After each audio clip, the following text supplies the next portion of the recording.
Just when you thought JD Vance couldn't be any more of a detriment to Donald Trump's campaign, he proves us all wrong by blowing it badly during a slew of disastrous interviews on CNN and MSNBC. But before we dive into those hot messes, I want to first play you guys what Donald Trump's response was to a reporter in Las Vegas on Saturday who asked Trump if he would condemn the recent string of bomb threats that were made against schools, businesses, and hospitals in Springfield, Ohio, all of which came after Trump amplified the debunked conspiracy that migrants were eating pets at the debate. And as you can likely predict, Donald Trump refused to condemn the bomb threats. Did you denounce the bomb threats in Springfield, Ohio? I don't know what happened with the bomb threats. I know that it's been taken over by illegal migrants, and that's a terrible thing that happened. Springfield was this beautiful town, and now they're going through hell. They're going through hell because you and JD Vance put them through hell. Incredible, isn't it? Instead of denouncing violent bomb threats, Donald Trump doubled down on the same xenophobic lie that led to the threats in the first place, just like what he did during January 6th by spreading the big lie in the middle of the insurrection. All right, now that you have that context in mind, let's dive headfirst into the most insane segment of JD Vance's interview this morning on CNN, where Vance outright admits to Dana Bash that he created the story about migrants eating pets in Springfield, Ohio. Just once and for all, you again started this in part by saying that, which Donald Trump repeated on the debate stage, that, and he didn't say anything about the policies that you're talking about. He just said Haitians are eating dogs and cats. Can you affirmatively say now that that is a rumor that has no basis with evidence? Dana, the evidence is the first-hand account of my constituents who are telling me that this happened. And by the way, I've been trying to talk about the problems in Springfield for months, and the American media ignored it. There was a congressional hearing just last week of angel moms who lost children because Kamala Harris let criminal migrants into this country who then murdered their children. The American media totally ignored this stuff until Donald Trump and I started talking about cat memes. If I have to, create stories so that the American media actually pays attention to the suffering of the American people, then that's what I'm going to do, Dana. There you have it. The senator from Ohio just revealed on national television that he made the whole thing up to gin up hatred and hysteria on the right, which would then be directed against Haitian migrants and the rest of the people in Springfield, Ohio, in the form of bomb threats in the wake of Trump boosting these false stories at the debate. A completely and utterly disqualifying response. So Dana Bash, who seemed rather shocked that he just copped to making up the entire story, asks him to clarify that he made up the story, and Vance yet again confirms that he created it. You just said that you're creating a story. Public policy. Sorry, you just said that you're creating the story. What's that, Dana? You just said that this is a story that you created. So the eating dogs and cats thing is not accurate. Dana, it comes from first-hand accounts from my constituents. I say that we're creating a story, meaning we're creating the American media focusing on it. Wow, so not only did he fabricate the conspiracy out of thin air, but when pressed, he then shifted the blame onto a fictitious constituent of his, blaming his own voters for starting the lie. Just a shameless individual. And to Dana Bash's credit, she actually did a phenomenal job of fact-checking JD Vance during this interview. Not only did she let JD know that his conspiracies were proven to be false, but she also calls him and Trump out for causing the string of bomb threats in a minute-long rundown debunking all of Vance's lies. Senator, I have to go through several things that you just said. First of all, the Clark County Sheriff and the Ohio Department of Natural Resources reviewed 11 months of 911 calls. They only identified 2 instances of people alleging Haitians were taking geese out of parks. They found 0 evidence to substantiate those claims. Also, other evidence that you have talked about, even you've retweeted alleged evidence, are unsourced social media videos from a different city, apparently no connection to Haitians. And this is from a conservative activist who offered a $5,000 reward for such things. And then going just backly to the schools and the hospitals and so forth being overwhelmed, nobody is disputing that the town of Springfield, Ohio, needs help.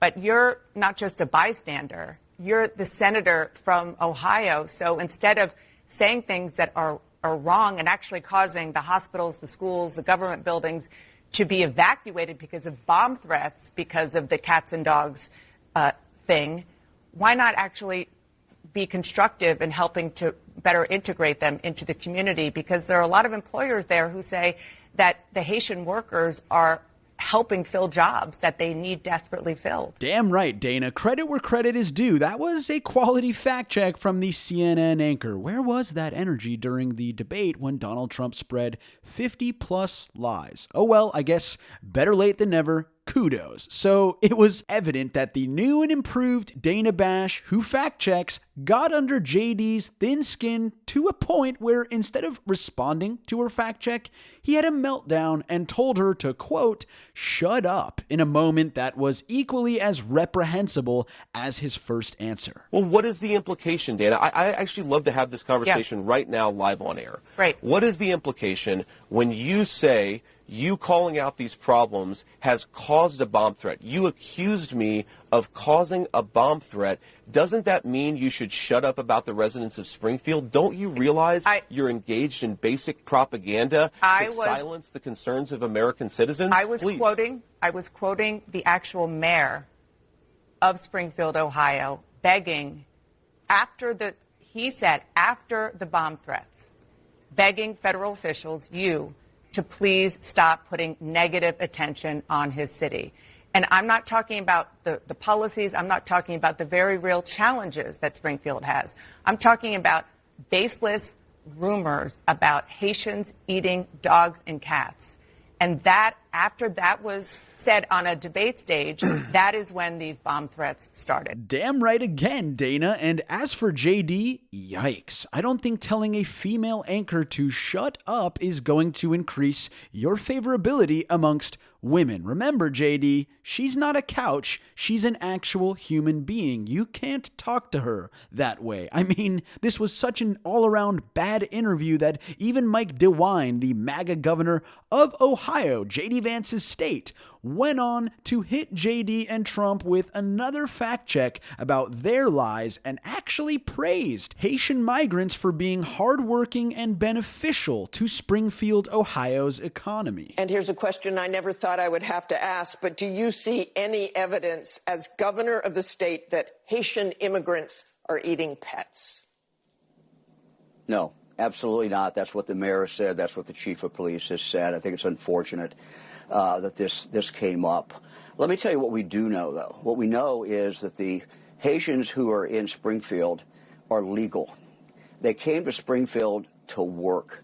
Ohio is on the move, and Springfield has really made a great resurgence with a lot of companies coming in. These Haitians came in to work for these companies. What the companies tell us is that they are very good workers. They're very happy to have them there. And frankly, that's helped the economy. When the Republican governor of your own state has to call you out and defend migrants instead of your own campaign's rhetoric, you know this election is not going to end well for you. All right, so as you can see, in less than 15 minutes, JD Vance managed to plunge Trump's campaign even further into losing territory, but he didn't stop there. After self-destructing on CNN, Vance migrated over to MSNBC, where Kristen Welker started out by asking Vance if he would condemn Laura Loomer's racist remarks, some of which were directed against Harris's Indian American roots, which Welker also notes that Vance's wife is also Indian American when she asks him the question. I've been talking to allies of former President Trump who are frankly outraged. They're alarmed that Donald Trump has been traveling with Laura Loomer. She is someone who says she supports white white nationalism. She spread conspiracy theories, including that the September 11th attacks are an inside job. She recently said that Kamala Harris, whose mother was Indian, if she wins in November, quote, the White House will smell like curry. Senator, you are married to an Indian American woman. What was your reaction to hearing those comments specifically? Well, Kristen, I want to go back to what you said about Haitian migrants to begin with, because you didn't give me a chance to respond. Look, if the first words out of your mouth aren't defending your wife, you've failed. Just like Ted Cruz, Vance is willing to throw his spouse under the bus for political power and to shill for Donald Trump, which he would go on to do in that response in which he doubled down on the Haitian migrant debunked conspiracy, which is why I cut him off. And P.S. refusing to stand up for your wife is not going to help you in the female voter department, JD, nor is promising to ban abortion, ban IVF, and vowing to pass laws that will criminalize women for seeking reproductive health care, which he was also pressed on by the MSNBC anchor, and it didn't go very well for him. Senator Vance, just to clarify once and for all, if Donald Trump were to be elected, if a federal abortion ban were to land on his desk, would he veto it?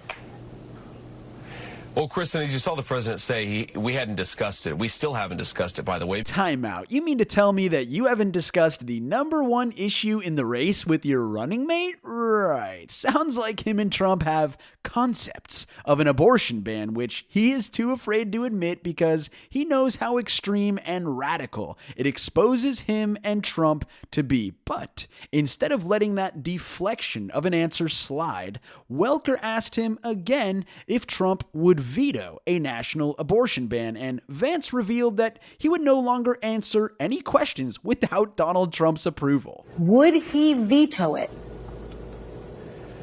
Kristen, I think that I've learned my lesson on speaking for the president before he and I have actually talked about an issue. Oof, sounds like the Trump campaign has lapdog Vance on a very tight leash, likely because every time he opens his trap, he costs Trump more voters, though Donald Trump seems to be doing a pretty good job of alienating voters all on his own. This morning, he went on a Truth Social rampage and posted a 4-word Truth Social post that could cost him dearly this November. Here's what he said, quote, "I hate Taylor Swift, period."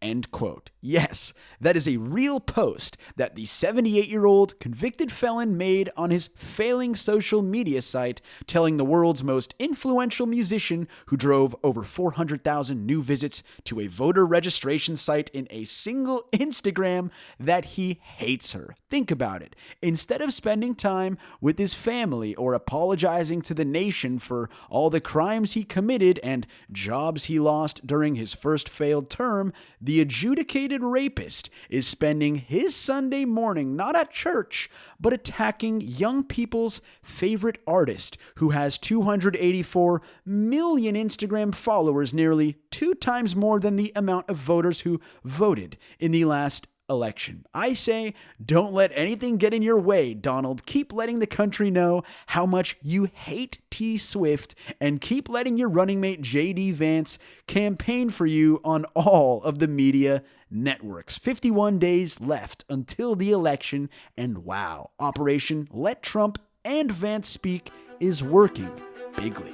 Thank you guys for listening to today's episode of the Gen Z Perspective. If you enjoyed it, please subscribe to the show and give us a 5-star review on Apple, because as you can see, the MAGA lunatics have bombarded the podcast with 0-star reviews. I think we're worth a little more than that, but I also think it shows you how terrified they are of our generation. Thanks again for tuning in, and I'll catch you guys next time on the Gen Z Perspective.